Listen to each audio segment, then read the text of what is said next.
Hello viewers, আশা করি সবাই ভালো আছেন, সুস্থ আছেন। HP Compaq dc7600 micro tower পিসি থেকে কিভাবে হার্ড ড্রাইভ রিমুভ করতে হয় সেটাই আজকের টপিকস। সাথে থাকুন। প্রথমত আমরা পাওয়ার সাপ্লাইটি খুলে নিব।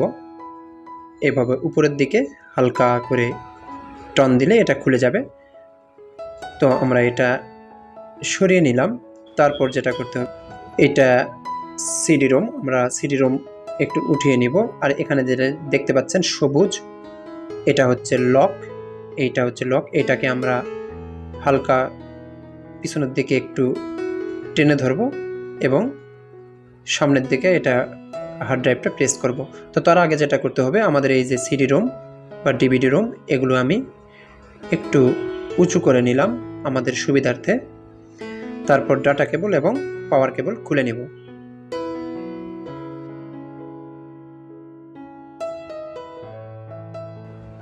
ডাটা কেবল এবং পাওয়ার কেবল খোলা হয়ে গেল। এখন আমরা এই সবুজ লকটি টেনে ধরে আমরা পিছনের দিকে এটা হার্ড ড্রাইভটি প্রেস করব, খুলে গেল। তবে ব্র্যান্ড পিসির এই ধরনের হার্ড ড্রাইভ খোলা খুব কষ্টসাধ্য, বিশেষ করে যারা জানে না তারা টানাটানি করে কিন্তু খুলতে পারে না।